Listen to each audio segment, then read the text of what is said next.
Coming into the season, most Bulls fans understood that development was going to be one of the things that the Bulls should focus on this season. And on today's episode, I want to talk about this. Which of the Chicago Bulls young players have showed themselves to be keepers at this early part of the season? We're going to talk about all that plus more on today's Locked On Bulls.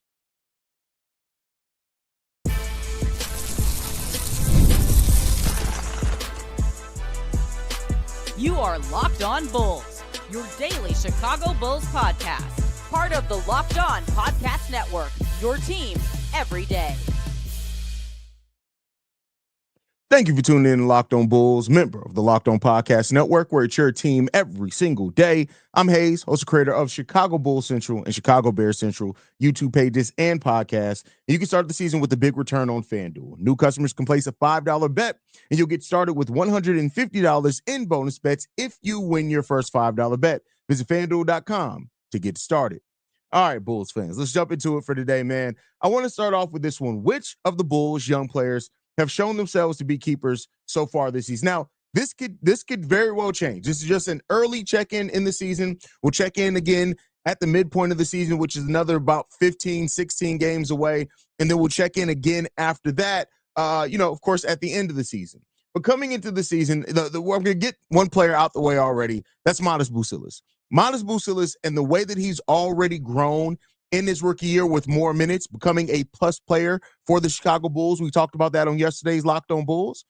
Already becoming that plus player for the team. Already impacting the team positively on defense. Already growing as a defender in the NBA. He still struggles with on-ball defense at times, but he's definitely shown an ability to grow and understand and really adapt to the physicality in the NBA pretty damn well, if I do say so myself. So Mats Buzelis, there's no question, as young as he is, he was going to be a keeper anyway. So there you go. I just wanted to get it out of there, get that out the way.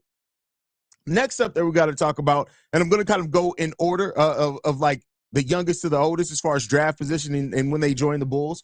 We also got to talk about Julian Phillips. It's been a mixed bag for Julian Phillips. And I talked about him yesterday, and I know some people thought I was a little harsh when it came to Julian Phillips. And when I talked about, like, he's active defensively. Make no mistake about it. But I feel like the reputation for Julian Phillips' potential defensively has been much better than the results have told us of what he is defensively, if that makes sense, right?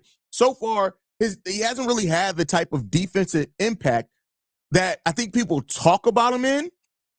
And I think people look at what he can be defensively, and then they talk about him as if almost that is what he is defensively for the Bulls so far. And so the numbers are solid, right? It's not that they're bad or they show Julian Phillips is a terrible defender or anything like that. I think the way he gets steals, the way he gets deflections, the way he gets in passing lanes and block shots, those are really something that show out for Julian Phillips.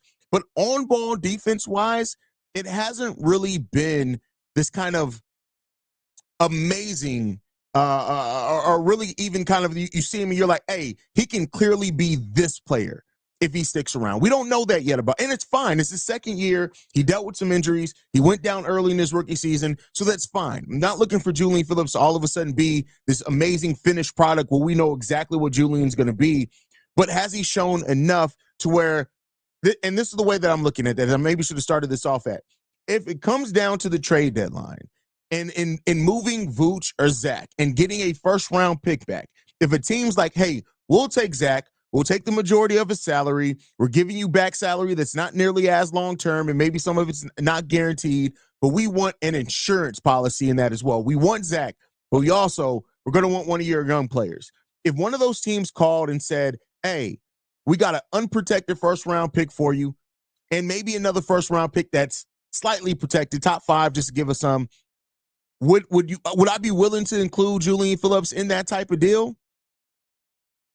It gets a little interesting then. I still like Julian Phillips' upside tremendously. And to me, you do not move on from a young player that's just turned 21 years old, basically.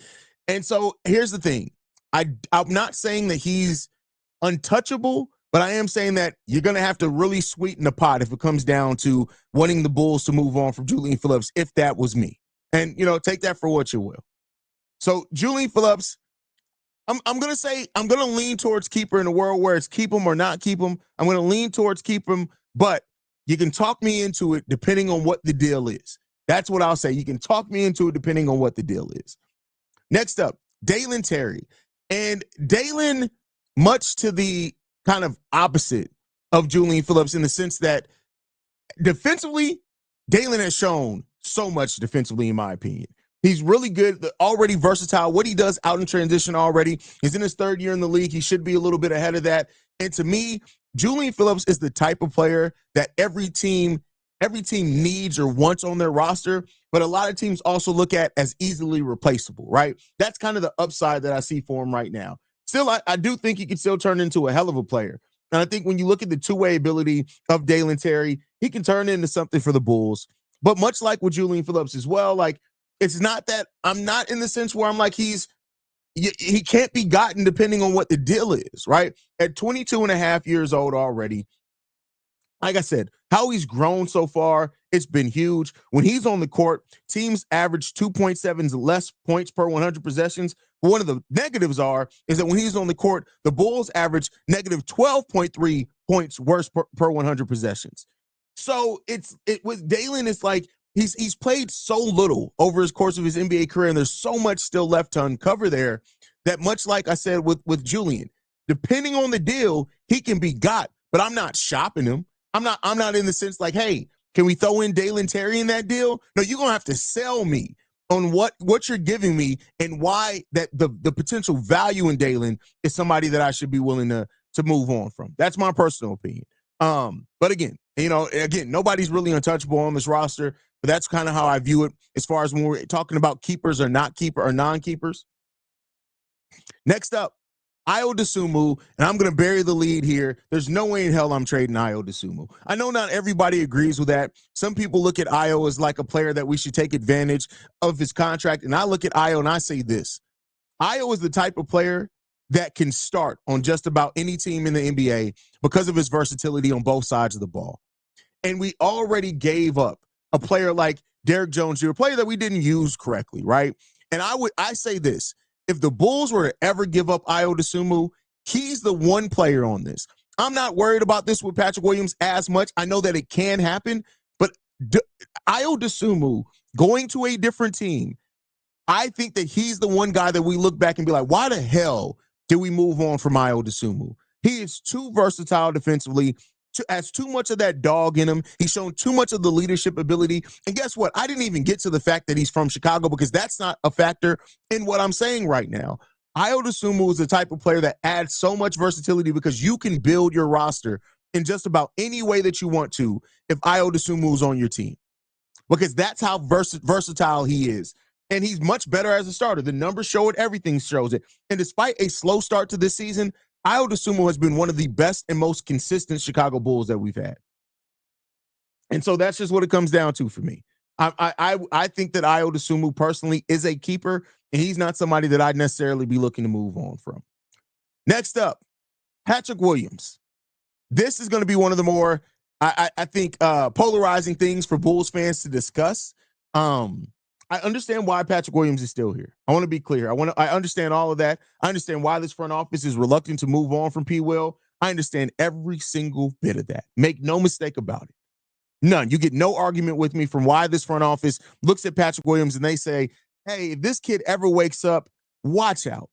But at some point, you gotta look at things and you gotta say, he may figure it out, but it may just not be meant to be here. And that's almost where I'm at with Patrick Williams. I'm almost there with Patrick Williams, and a lot of Bulls fans are already there, and I can understand that. It's not that I look at anybody and say that they're crazy for feeling that way. So I think that when it comes down to it, P. Will is a player that if at this trade deadline for the right deal, if a team comes calling, I'm pulling that trigger. And for people who've listened to Locked On Bulls for a long time, that may shock you because I have not been one of the guys that's like, oh, let's just send off P. Will for anything. But at this time, I think that we've got players that show a lot more aggressiveness, a lot more focus, and a lot more consistency than what P. Will has ever shown in the same role. Like, let me ask you this. Has there been any point other than defensively, and I give credit, like I said, Patrick Williams defensively I have no issues with, and he's another player that I think on the right team is definitely going to exceed.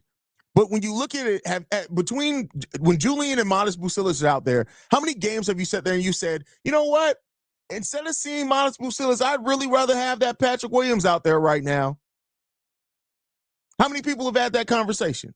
I'd be interested to hear. Let me know down below when you're talking about that. We're going to finish off talking about these players. We're also going to talk about the return of P. Will being pending. If you look at how Billy Donovan talked about him in practice today, first we've got to get into a break, and we're going to get to a message from one of our sponsors, and that is FanDuel.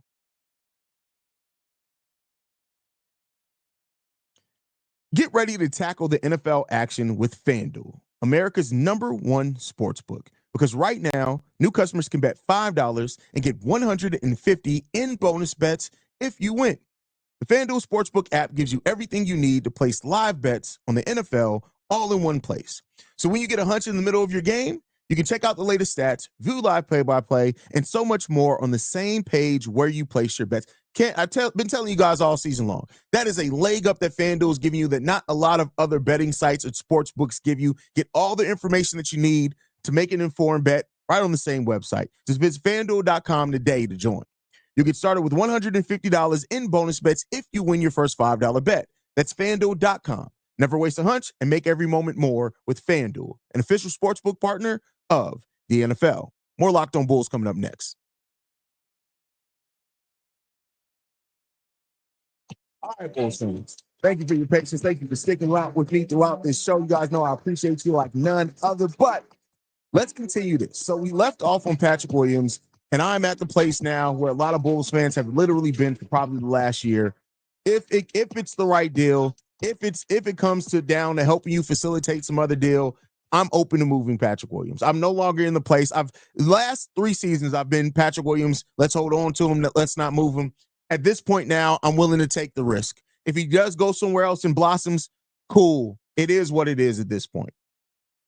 That leaves 2 players left on this list. It's Coby White and Josh Giddey. Now, I know I'm not in line with everybody on the trade Coby White thing personally. I'm just not. To me, Coby White, a player that's already shown you, like, this is the way that I tend to look at it, right? And with Patrick Williams, with Julian, with Dalen, I think that if we were to move on from those guys, yes, we could miss them, especially if they blossom, but it's kind of easier to get a guy with that type of potential. Coby White, I think, and the one thing I think a lot of Bulls fans do is they ebb and flow, and they always got to find somebody to blame. Coby White, at the time where we needed a player to step up, did that.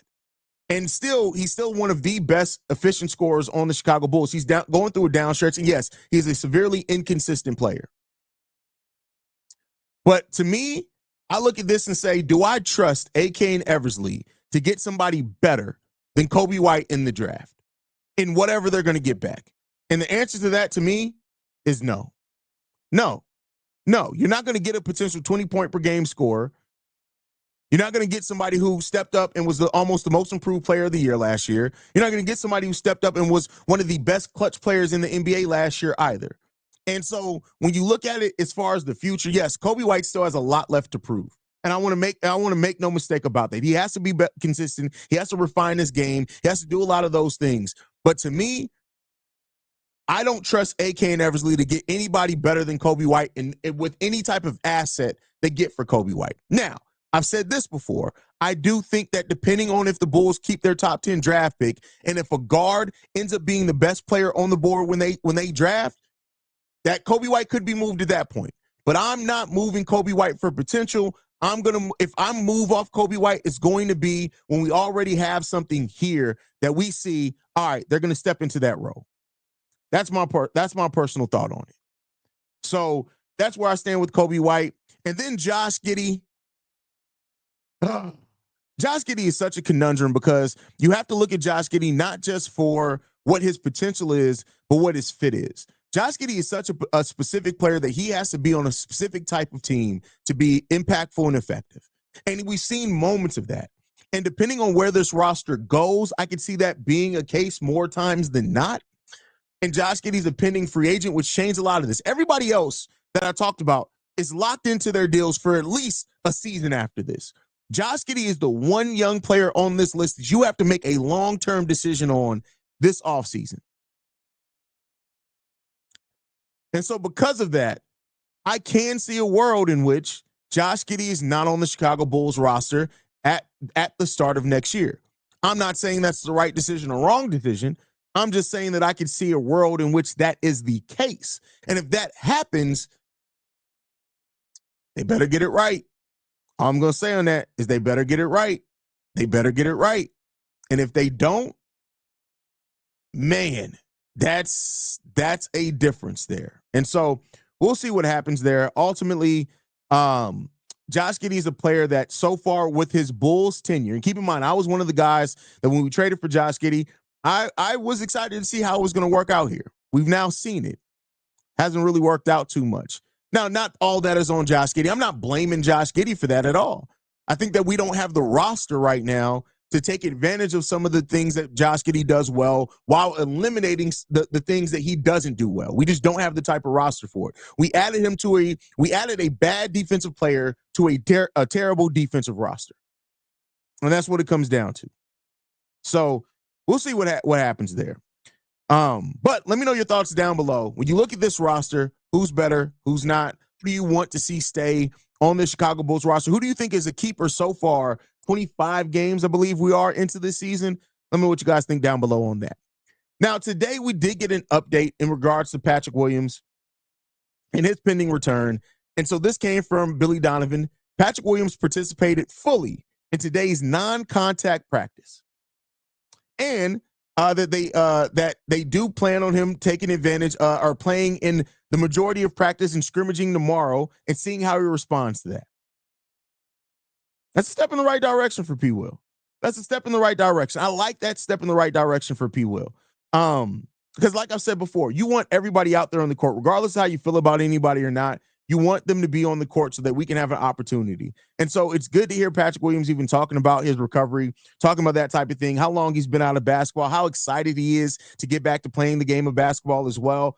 I just need to say, I just say this. Show us how excited you are to get back there on the court. Show us how excited you are to get back there on the court. And if you don't, hey, listen, I said it coming into the season, but seeing how Modest continues to grow and develop, I'm going to keep saying this as well. I'm going to keep saying this. There are people behind you that are ready to take that position. There are people behind you that are showing more aggressiveness. There are people behind you that are showing more attentiveness. There are people behind you that are showing more development from where they started this season to where they are now. And Patrick Williams has to, and I hope, right?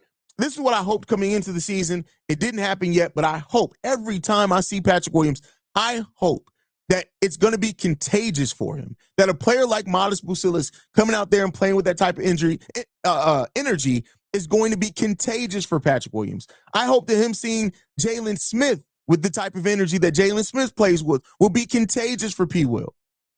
But at some point, we just got to realize all the motivation in the world ain't going to help this kid if he don't wake up. I'm going to keep saying it. There are people behind you ready to take your spot. If that does not wake you up, I don't know if anything will. I really don't know if anything will.